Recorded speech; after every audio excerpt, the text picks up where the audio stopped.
Hi hello నమస్తే welcome to our channel. నేను మీ anchor పప్పు. ఈ రోజున ఒక స్పెషల్ గెస్ట్ నుండి ఆ గెస్ట్ ఎవరో కాదు, దినేష్ పోతరాజ్ వాళ్ళ అన్న కొడుకు. మనం చూస్తే రీసెంట్ దినేష్ అన్న మనతోని లేరు. అండ్ చాలా బాధాకర విషయం, బోనాల పండుగ తెలంగాణలో జరుగుతున్నాయంటే దినేష్ అన్న పేరు మారిపోతుంటే అండ్ 2 months 3 months చల్లే వాళ్ళు ప్రిపేర్ చేస్తుంటారు పోతరాజులందరినీ ఇలా ఉండాలని గైడెన్స్ ఇస్తుంటారు. దినేష్ పోతరాజ్ గారి ఫ్యామిలీ నుంచి వెళ్ళి సందీప్ అనే అబ్బాయి ఉన్నాడు. అండ్ ఇప్పుడు ఈ తరతరాలుగా వస్తున్న ఈ పోతరాజు వేషం అనేది ఇప్పుడు ఎవరు వేసుకోబోతున్నారు అనేది తన మాటలు తెలుసుకుందాం. అండ్ ఈ బోనాలు ఇప్పుడు వాళ్ళు చేయలేరు, ఎందుకంటే 1 year కాలే కాబట్టి ఇప్పుడు ఎవరు చేయబోతున్నారు అండ్ రాబోయే తరానికి ఎవరు పోతరాజుగా మారబోతున్నారు తన మాటలు తెలుసుకోవడానికి ప్రయత్నిద్దాం. నమస్తే. ఎలా ఉన్నావు సందీప్? బాగున్నా. ఓకే, చాలా బాధాకర విషయం దినేష్ అన్న లేకపోవడం. బోనాలు అనగానే అందరికీ మైండ్లో స్ట్రైక్ అయ్యే పదం దినేష్ అన్న దినేష్ అన్న దినేష్ అన్న. ఎలా అసలు? అంటే నాకు కొంచెం హెల్త్ బాగాలేకుండా అంటే జాయింటీస్ అయింది. ఫస్ట్ జాయింటీస్ నుండి మెల్లమెల్లగా అది లివర్ ఇన్ఫెక్షన్ అయింది, లివర్కి ఎఫెక్ట్ అయింది. లివర్కి ఎఫెక్ట్ అయ్యి ఇంకోటి చెట్ల మందులు, ఈ నార్మల్ ఇంగ్లీష్ మందులు అవన్నీ వాడేసరికి అది ఇది రెండు మిక్స్ అయిపోయి ఆయనకి లివర్ మీద దెబ్బ పడ్డది. లివర్ డ్యామేజ్ అయిపోయేసరికి అంటే నార్మల్గా మంచిగా ఉన్నప్పుడు యశోద హాస్పిటల్లో కూడా చూపించిండే, చాలా హాస్పిటల్లో చూపించిండే. అది కొంచెం మొత్తం ఎక్కువ అయిపోయి లాస్ట్కి వస్తే ఎక్కడ హాస్పిటల్లో కూడా చూడలేరు. లాస్ట్ గాంధీ అంటే గాంధీకి అక్కడికే తీసుకెళ్ళిండే, లాస్ట్ అక్కడనే చనిపోయి. చాలా మంది చెప్తున్నారు దినేష్ అన్న చాలా డ్రింక్ చేసేవాడు అని చెప్తున్నారు. ఇది ఎంతవరకు నిజం? డ్రింక్ అంటే నార్మల్గా అందరు చేస్తారన్న, అంటే ఆయన ఏదో ఏ బాధలు వేసిండో ఏం చేసిండో కానీ నార్మల్గా అంటే మరీ ఎక్కువ కాకుండా నార్మల్గా చేసేటోడు, మరీ అంత కాకుండా నార్మల్ చేసేటోడు. దానివల్ల ఎఫెక్ట్ ఇది జాయింటీస్ లివర్ వల్ల ఎఫెక్ట్ అయింది, జాయింటీస్ తోటే మెయిన్. ఓకే, వాళ్ళు ఎంతమంది ఫ్యామిలీ మెంబర్స్ దినేష్ అన్న వాళ్ళు? కొడుకు బిడ్డ ఇద్దరు అన్నకి. వాళ్ళు ఏం చేస్తుంటారు? చదువుతున్నారా, జాబ్ చేస్తారు? చదువుతున్నారు. పెద్దవాళ్ళే.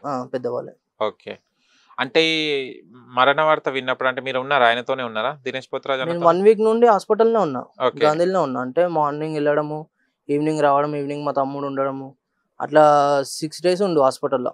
7th day చనిపోయిండు.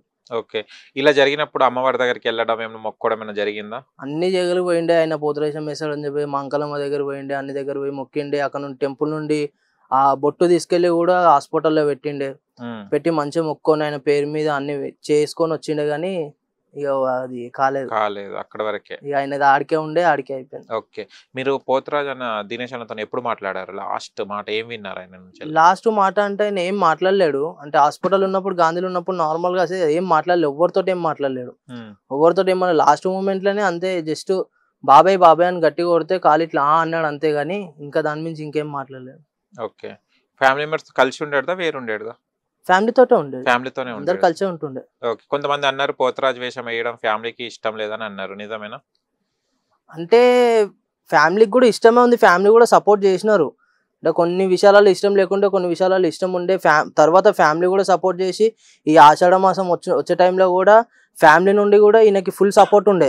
అంటే నువ్వు ఇదే చేయకు, పెయింటింగ్ ఇదే చేయకు, ఇట్లా వేయండి అని చెప్పేసి చాలా కూడా చెప్పారు. ఫ్యామిలీ కూడా ఫుల్ సపోర్ట్ చేసిరు.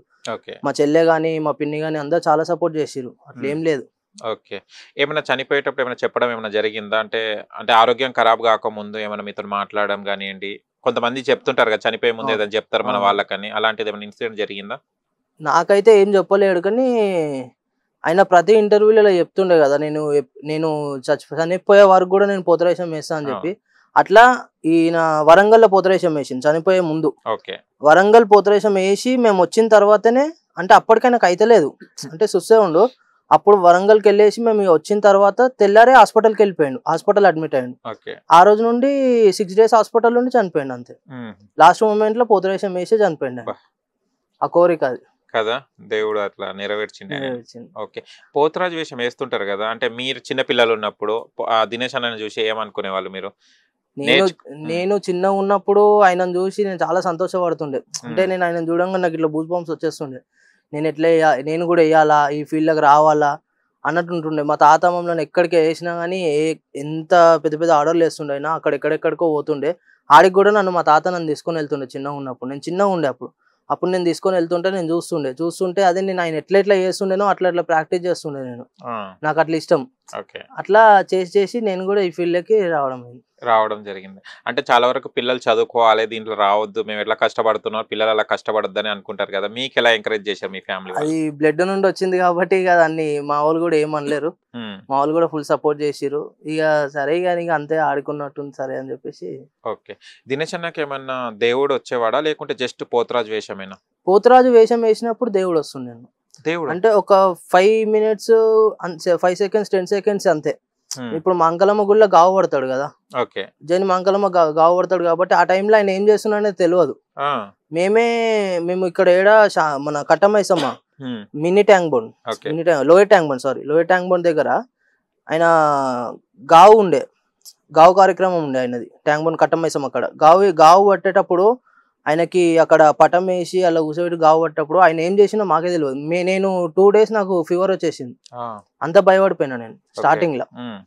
అట్లా ఆ టైంలోనే కొంచెం జస్ట్ ఒక 10 minutes కూడా కాదు, 10 seconds 15 seconds అట్లా దేవుడు వచ్చి వెళ్ళిపోతాడు పోతురాజు. కానీ గుర్తుంటది పోతలింగన్న ఆయనకేం గుర్తుండదు. ఏమన్నా వాక్కు చెప్పేవాడా లేకుంటే చెప్పడు పోతలింగడు ఏం చెప్పాడు.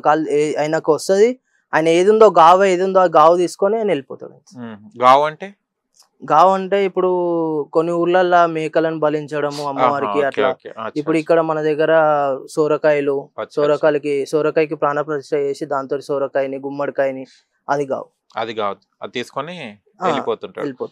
దాన్ని మీరు కంట్రోల్ చేస్తారు? దాన్ని కంట్రోల్ చేయాలి. ఆయన కంట్రోల్ ఉండడు, మన కంట్రోల్ ఉండడు. ఏం చేస్తాడు అట్లా వచ్చినప్పుడు? అంటే సిగం లాగా వస్తుందా? సిగం లాగా అంటే నార్మల్ అట్నే వస్తుంది, కానీ ఫుల్ అరిచేస్తాడు. ఇట్లా కళ్ళు పెద్దగా పెట్టేసి అటు ఇటు చూసుకుంటా బాగా ఆడుతుంటాడు. ఇక తెలియదు ఆయనకు తెలియదు. ఇక 10-15 భయపడ్డారా అట్లాంటి ఫస్ట్ టైం చూసినప్పుడు? చెప్పినా కదా ఫీవర్ వచ్చింది 2 days. అదే వెళ్ళిపోయిన తర్వాత ఫీవర్ వస్తుందా? నాకు చూసినందుకు అప్పుడు తెలియదు. అది వచ్చేసి నాకు 2012 అనుకుంటా, 12-13 అచ్చా ఫీవర్ వచ్చింది. 2 days ఫీవరే వచ్చింది. అడిగావా పెద్దనాన్న ఏంద్రా నైట్ ఇదా చేసావని? అంటే మా తాత అప్పుడు చెప్పింది నాకు, అట్లాంటి దాంట్లోకి వెళ్ళొద్దు నాన్న, చేసేది అలాగని అట్లాంటి దాంట్లోకి వెళ్ళొద్దు, ఎందుకంటే చూస్తే భయపడతారు అని చెప్పి. ఓకే. అట్లా కొంతమంది పోతరాజు వేషం వేసినప్పుడు చాతబడేవి చేస్తారని అంటారు, ఇది ఎంతవరకు నిజం? అంటే ఒకప్పుడు ఉండేనంట అన్న, తెలిసి నాకు కూడా తెలిసి ఒకప్పుడు ఉండేనంట. మా తాతల కాలంలో మా తాతలు చెప్తుండే, వాళ్ళు ఇట్లా చేస్తారు అట్లా చేస్తారు, చూసి ఉండాలి ఎక్కడన్నా వేసినప్పుడు అది అని చెప్పి చెప్తుండే. ఇప్పుడు అట్లాంటివి అనేది ఏం లేవన్నా. అంటే పోతరాజుకి టార్గెట్ చేస్తారా చాతబడి? పోతరాజు కంటే పోతరాజు పేరు మీద పసుపు ఉంటుంది కాబట్టి అప్పుడు వాళ్ళకి ఏమన్నా చేయాలనుకుంటే అది మన మీద ఏమన్నా వాళ్ళు శక్తుల్లాగా ఉంటే మనము వాళ్ళకి శత్రువుల్లా కనిపించినా కానీ ఏమన్నా చేయాలనుకుంటే అదే టైంలో పడతారు అన్నమాట వాళ్ళు. అంటే పగ ఆ రోజు తీర్చుకుంటారు. ఈ దొరకడు, ఎట్లా దొరుకుతాడు, ఈ టైంలో దొరుకుతాడు, మనం ఇదని చేపిద్దాము అప్పుడైతేనే కరెక్ట్ అవుతుంది అది అని చెప్పి చేస్తాడు. కానీ అవన్నీ కాదన్న, అది వేస్ట్ మాటలు అందరూ అంటుంటారు, కానీ కాదు. ఇప్పట్లో అవి లేవు, అలాంటివి అనేది లేవు, చేతబడిలు అవన్నీ అనేది లేవు ఇప్పుడు. అవన్నీ నమ్మను కూడా నేను. నేను అమ్మవారిని మొక్కుకొని అమ్మవారితోటే వెళ్ళిపోతా ముందుకు, కానీ అవన్నీ నమ్మను. పోతరాజే శక్తులను అన్నిటి నిలబొట్టుకుంటా అమ్మవారిని ముంగడ తీసుకొని పోతుంటాడు.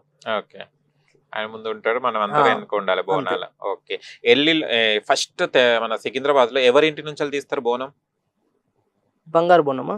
బంగారు అంటే ఫస్ట్ బోనం స్టార్ట్ చేస్తారు కదా, బోనాల పండుగ స్టార్ట్ అయినప్పుడు ఫస్ట్ బోనం అనేది ఎవరింటి నుంచి? మన తలసాని శ్రీనివాస్ యాదవ్ అన్న వాళ్ళ ఇంట్లోకి నుంచి వెళ్తుంది, సార్ వాళ్ళ ఇంట్లోకి నుంచి. ఓకే, ఫస్ట్ బోనం గుడికి వెళ్తుంది. ఓకే, అది బంగారు బోనమా లేకుంటే? బంగారు బోనం. బంగారు బోనం తలసాని శ్రీనివాసరావు గారు యాదవ్.